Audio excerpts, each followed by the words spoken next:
Do you want me to intro this at all? Yeah, intro it. I'll interrupt. Off to a good start already. Yes. I'm gonna edit this in. Everyone's gonna see this. Oh, all right. I'm excited. Yeah. So welcome. You're coming in hot to our Bitcast special. So we are taking a couple weeks off. See, we're already good. A couple weeks off of Bitcast. For a couple vacations. So I'm going away for a bit. Hoag's going away for a bit. We got stuff going on. But we will be off the weeks of August 10th and August 17th. And so we figured we record this as we sit here. What's the date today? July 31st. That's right. And we're July. August is but a dream. You're supposed to make them think that that this was recorded when we're showing it. So we're going to be like, I can't believe what president did. That was crazy, And then you'll right now we're gonna have a different any day. Yeah, we'll have a different president. We'll have like I'll talk about current events. Did you guys see in the news that was crazy, right? And then I like the premise here demands that Travis is submitting voiceover to be edited in. Later. Yes. It's like really, yeah. Like and later, I'm doing the editing apparently. I can't believe and then that happened in a really monotone voice that just comes over the top. I love it. I remember that Simpsons episode where they were like talking about the Super Bowl and they had the Redskins joke about who was winning the Super Bowl that particular year. It's a lot of years of Simpsons. The Redskins did win at some point. The Redskins were a team, folks, in case you're not familiar. It's been they were the Washington football team. Yeah. Now they are the Commanders. Yep. Well, we'll see. What was I going to say? Anyway, here we are. Yeah. And so we figured we would give you a little special extra episode. See, I can't even speak. I'm not prepared for this tonight, apparently. But we're just going to shoot the shit, quite frankly. So that's what we're dealing with here. We got some game topics to talk about. We, the three of us often, as any regular viewer will know, we're often talking a lot before the show, sometimes too long. And so that's what we're going to get into right now. We figured there's other things we could talk about in the gaming space and not leave you hanging for a couple weeks. So here we are. What do you want to talk about? Well, see, that's a great first subject, Ains. So you were just talking about the fact that we're constantly kibitzing, chatting before show. People who watch us regularly know that the live button doesn't get hit until 10 minutes on, 12 minutes on. Give the people a little behind the scenes. What is happening that prevents us from going live anywhere near where we tell people we're going to go live? That's a great prompt. Yeah. Yeah. But it's natural. Like, we don't script it, so... Well, I think sometimes we're stalling, right? Because we know not everybody's on exactly at go time, so we're kind of letting them trickle in. That's my impression. We're sometimes talking about pre-embargo stuff. Well, sometimes we're talking about pre-embargo stuff, but a lot of times it feels like we're ready to go, and we're kind of just like, well, they're not all here yet, so let's chill. Like, that's my impression. My conspiracy theory is that Ains deliberately does not like to be anywhere near the top of the hour on that button hit, and he's the only one that has the authority to do it. So I will sit there looking at the live button and saying, all right, when is Zane's going to hit this? And sometimes you look down at the clock and it's 11:15 or whatever already. And you're like, okay, he's got to do it now. We've never been 15 minutes late. Have we never been 15 minutes late? I think the worst ever, because my friends track this and give me shit about it. Okay. I think it's 12 is the worst minutes? ever. But it's usually before 9. All I'll say, Hoag, is at least he trusts you to see the live button. I said I don't have the authority. Not have admin privileges at all. So he doesn't trust me. He can mute me. To be fair, I would abuse it. It is a very smart decision to not trust me with that kind of power. I've hit a number of buttons, but I have never said, okay, I'm taking it under my sole authority to just hit live now. That seems a step too far for streaming partners. Dude, if I saw a bloat goat button, I'd be hitting that like 5 times a show. I'm looking at it. Bloat goat.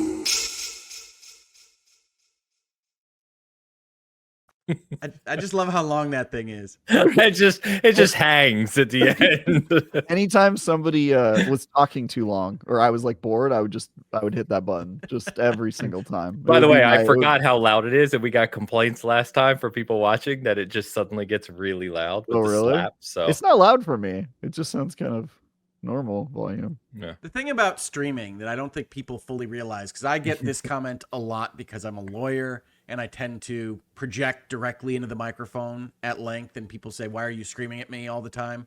Is that we don't get the best kind of understanding of the various levels. Like if there's something that I could improve in StreamYard right now, it would be to actually have a widget that shows the levels in real time so that you could start adjusting things or at least be aware of them on the fly while you're recording. There are certainly a lot of programs that do that. A lot of Twitch streamers use Streamlabs and other programs that give you levels that you can monitor while you're actually recording these things. StreamYard's a great program. I like their service offering, but they do not have enough bells and whistles for the audio side of things. And I think that results in a less than perfect experience a lot of the time. And a lot of the time that's my fault because I do project directly into the microphone. And I hear it in my own stuff, folks. So you can stop leaving that comment for me. I take it well. But I have heard it at length here on the Bitcast, on my own channel at Last Stand Media. Everywhere I appear on the internet, I know that at least a certain number of you think that I am yelling at you. So in some respects, that's just the lawyer kind of archetype. In some respects, that's me. And in some respects, I am yelling at you. Do better. That's fine, but I don't know why you're yelling about it. Yeah, I don't see Indeed. it. Calm down, Hogue. Calm Yeah, down, man. yeah. Take a breath. Your blood So pressure. Yeah, man. Yeah. Well, I Breathe. think my favorite comment from last week was Louise saying, I had seen some of your takes on the internet, but actually talking to you, you were delightful. First of all, I'm very rarely called delightful. Yeah, but I would do never think call that you is the impression that people get from my social media presence and the various things that I put out there into the world is that I am this very hardened, kind of specific, argumentative guy. And I really don't feel that way myself. I know Travis tries to pull that out of me every episode in various ways, Yeah. but I don't view myself as a terribly argumentative lawyer, although I'm trained in the arts of argumentation. I will say, having run SG for a long time and Don Lionheart being part of it, who's also a lawyer and who came to us by knowing you, Hogue, and watching your content, he can argue like a lawyer, or generally does argue with us, and he'll laugh listening to this, I'm sure, more than you do. So I do see that. I think where that reputation comes from you, and I told Luis this off screen, basically in our Discord, is that his only perception of you, because he hadn't interacted with you previously, was of things that had been shared, like you said, of stuff you posted. And I said, Hogue is opinionated, but it's not meant to be. I don't know. I think there's a sliver in there that likes to ruffle feathers, but you are opinionated. And as we've talked about many times on this show, your opinions are wild. And so I think naturally that just leads to people thinking you're starting stuff when, quite frankly, you're quite a genuine and great human being. But, I think as always, there's no room for context or tone or anything else on social media. So if that's all people know of you, they assume a lot about you, when in fact, if they would just hang out with us once in a while or your channel, they would know that that's not really the case. Yeah, pop into the Bitcast from time to time. We're all friends here. I will say that I think my takes are probably about 80% mainstream, but those takes I don't share with anybody because I don't find them terribly interesting, right? I don't think I'm adding to the conversation when I share the things that I already agree with. So I do think that the impression becomes I'm more contrarian than I am, because when I am contrarian, I think there's more interesting things for me to share.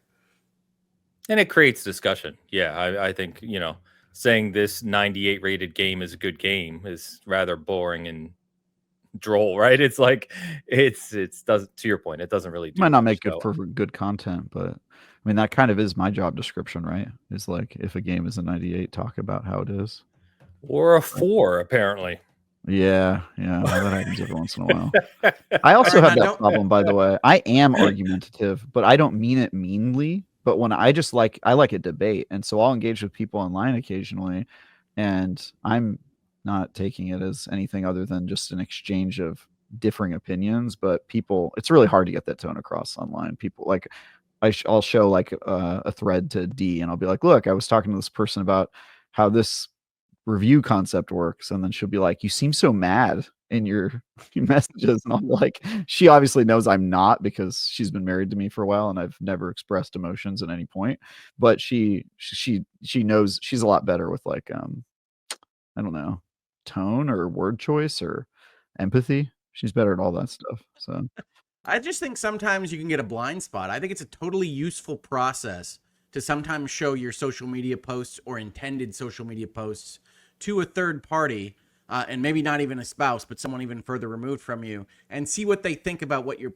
putting out there. I know that in the recent past, I had a post that went like pretty viral for me, not like celebrity viral or anything like that, but I didn't understand why, and people were coming at me with a certain amount of fire. And so I read my tweet to my brother, and he's like, well, yeah, Jesus Christ, Rick, you just went after everybody on this issue completely, and that you sound like a crazy person. And I'm like, do I? I'm not reading it that way. And he went over with me in great detail about how this offended these various groups. And I am someone that prides himself on tone control and understanding how things are going to be perceived by other people. But if you are hammering out a half dozen posts or tweets a day because you think you're adding something to the conversation, sometimes you're going to skip a step, you're going to write a sentence in a way that you don't intend, and people are going to take it one way or the other. And sometimes that gets kind of attributed to you as wanting to stir the pot when you don't intend it. And yes, I stir the pot plenty because I think conversation is important. I think that's how we grow as people.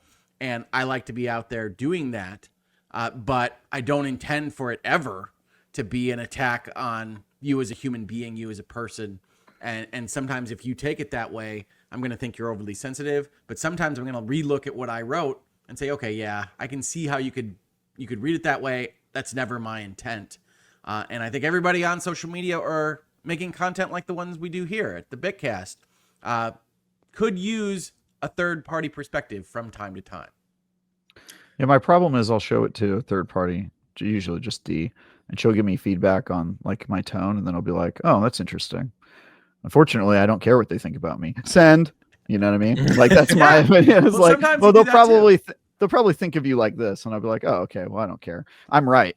Send. Well, I will tell you that at least a portion of the videos I make for my own channel, Mrs. Hoglaw will take me aside when she sees what the topic is going to be and say, all right, are you ready for the comments? Are you ready for the maelstrom that's going to come with this particular topic? I just did one very recently that went this way. And I said, yeah, no, I think I've got this. I think it's fine. And then she will give me the lay of the land on Instagram or wherever else she's seeing things that people are already reacting to what it is that I want to talk about, and say, just be aware of these particular landmines and these pitfalls because people are taking this particular argument this way.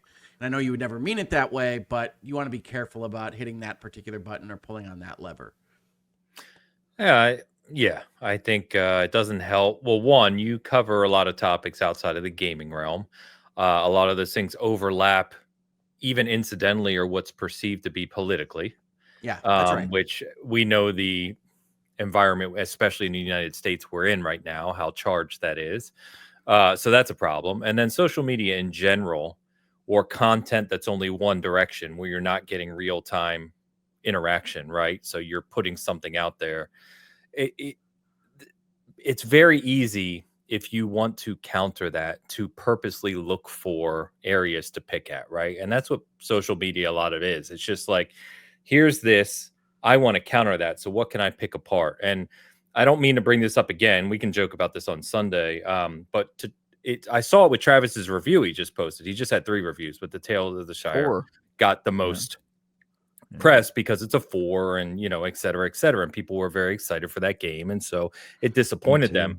But you had, it's very easy to look at that and then try to say, okay, I'm going to look at his review and I'm going to try to pick apart any little thing that I don't think was either done correctly in their mind or that doesn't seem valid or anything. And that's just the essence of social media.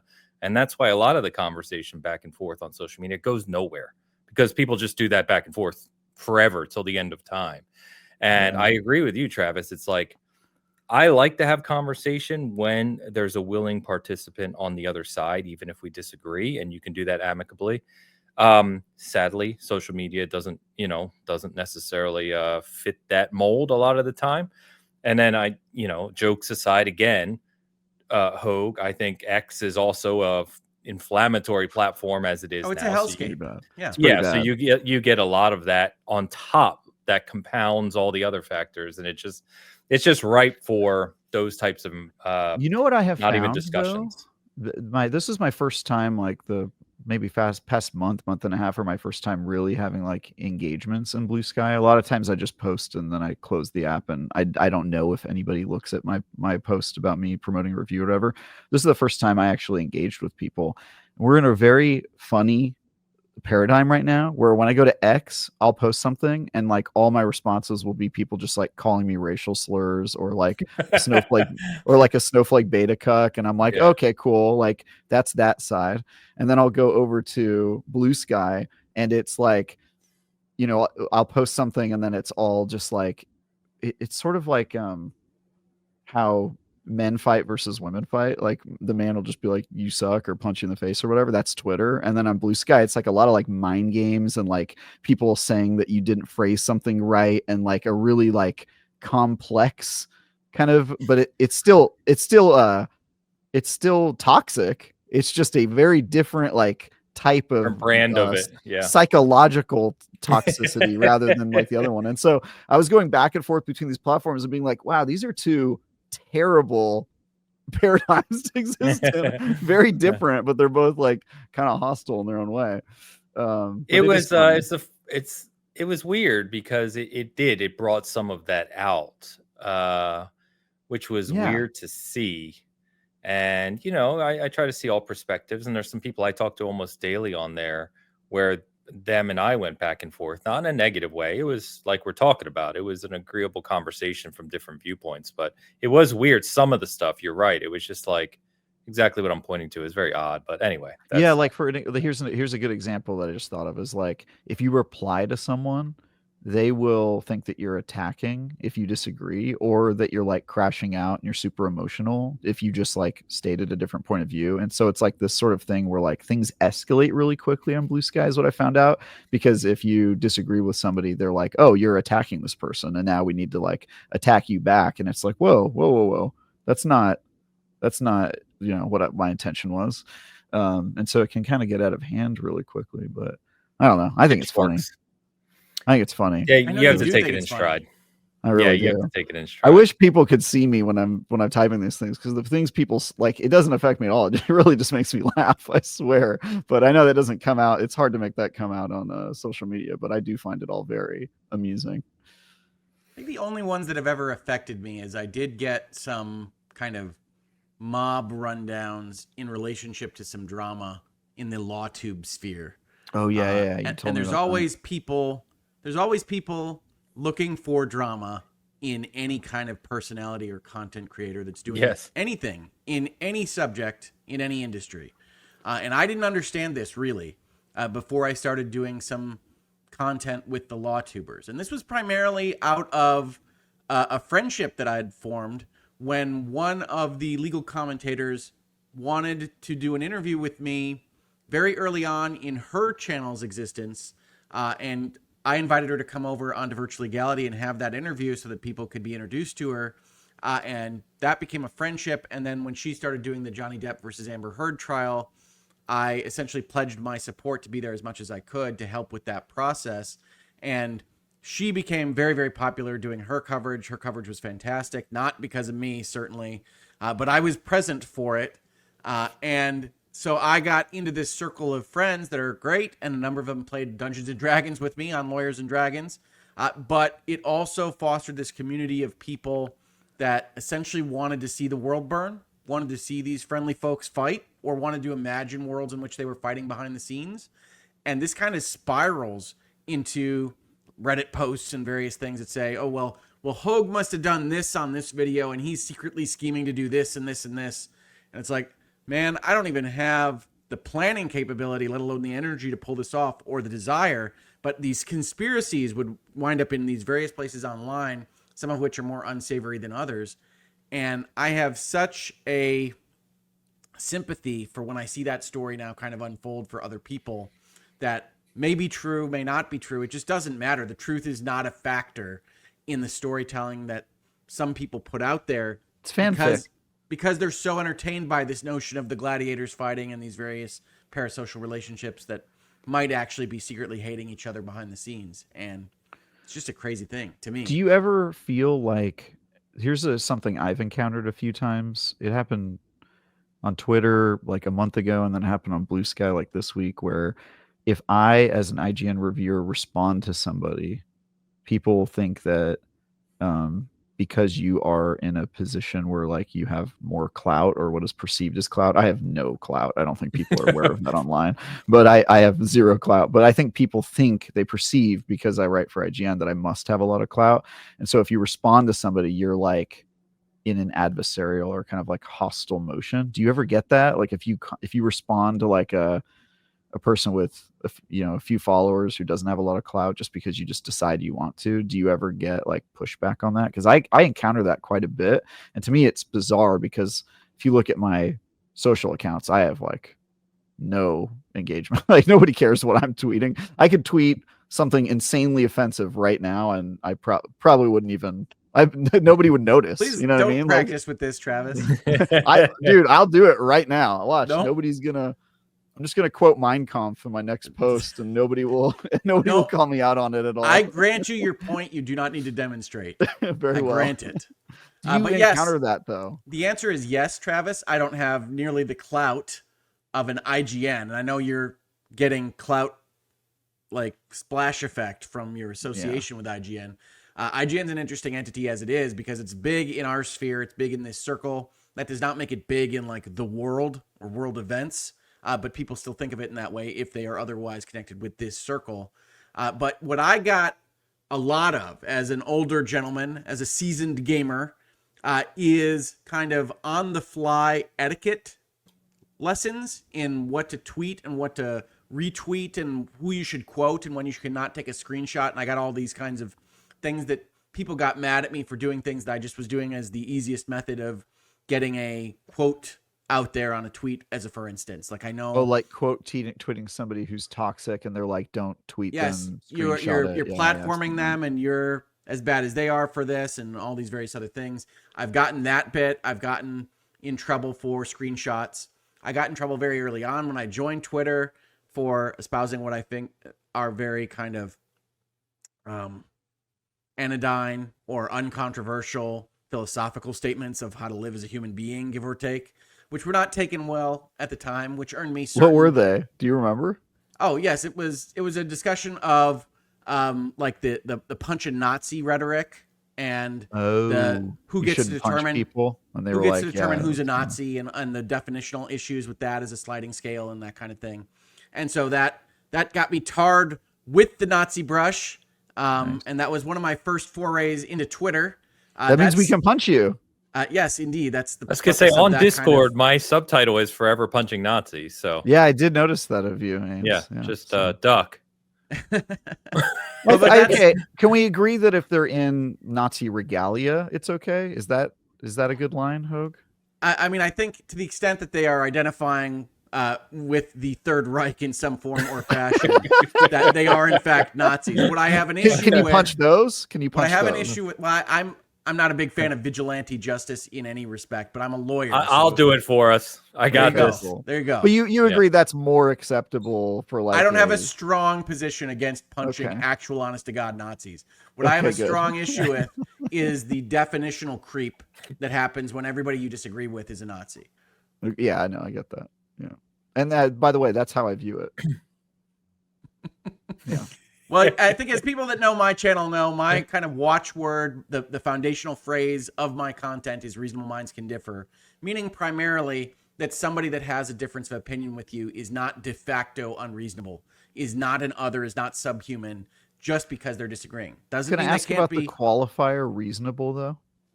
Sure. Let's talk about reasonability. To me, it seems to undermine the sentiment, because then, well, who gets to decide what's reasonable? You know what I mean? It's a qualifier for the philosophy in my mind. Yeah, but it's a realistic one. It's the notion that there is a Platonic reason kind of standard, and that somebody can reason their way into seeing the world in a different fashion than you do, and that doesn't make them subhuman just by the nature of their difference of opinion. But it leaves open for the room. Well, some people are unreasonable, and you don't have to respect those opinions, right? And that's why I clarify the phrase as much like real as I can, Nazis. A lot of people come into the comments and say, well, but this guy is unreasonable, and so I can hate him, right? It's like, okay, Perhaps. There are certainly unreasonable people out there. There are bad faith arguments out there. I'm not telling you to just accede to everybody that's out there in the world, but as a starting point, we can assume a certain amount of good faith, and we can assume that the person that you are talking to that presents as a human being is in fact blessed with humanity, and you can start with that framework and then be proven wrong on that. And if they're proven to be unreasonable bad faith actors, go from there. But don't start with the premise that everybody that arrives at a different opinion from you is de facto subhuman. Or Nazi, in my case, specifically. Right. Well, I was using those interchangeably, but yes. Well, in any event, that was my introduction to Twitter. Right, is saying something along those lines. We got to watch our sliding definitions, that kind of thing, and having at least a small group call me a Nazi and whatnot. Well, and I said, well, all in right. fairness, if you're not with me, you're against me. Yeah, I don't think that's a great philosophical approach to living life either. I don't know. Anakin Skywalker said it. Pretty cool guy. He is definitely who you should follow philosophically. That's right. Cool yeah. Skywalker. I mean, he did get to bang Natalie Portman. So, I mean, whatever I got to do to emulate that. You know what I mean? You well, get it. He killed some kids. He had some thoughts on totalitarian You want to make governance. an omelet? You want to make an omelet? You know? It's Natalie Portman, Hogue. I don't know It's if you Natalie heard who it Portman, was. Hogue. I mean, how many kids do we need? We're not using all of them, right? I don't know what to say to that, gentlemen. I do understand the attraction. Did you know she's like I mean, I don't know her obviously, but she speaks like, is it 7 or 8 languages? She's apparently she's like Ivy League, right? Didn't smart. she go to Harvard? Like, she's like, yeah, like, yeah. Well, she's cool. She's cool. She's top tier. All right, this is gonna be a weird cut, but it's right. fine. So yes, more on how Natalie Portman is an exceptional philosophical starting point, there you go. taught by Anakin Skywalker. That's Perfect. Right. Hogue just ended it. I don't even need to do any other editing at this point. But on that note, we're going to end this special episode, and we will have a second special episode for you. That's the way we're going to do it. So you get one each Sunday while we're gone, and we will see you next week for that, for more Anakin Skywalker and Natalie Portman chat, potentially. We'll see where it goes. See you next week.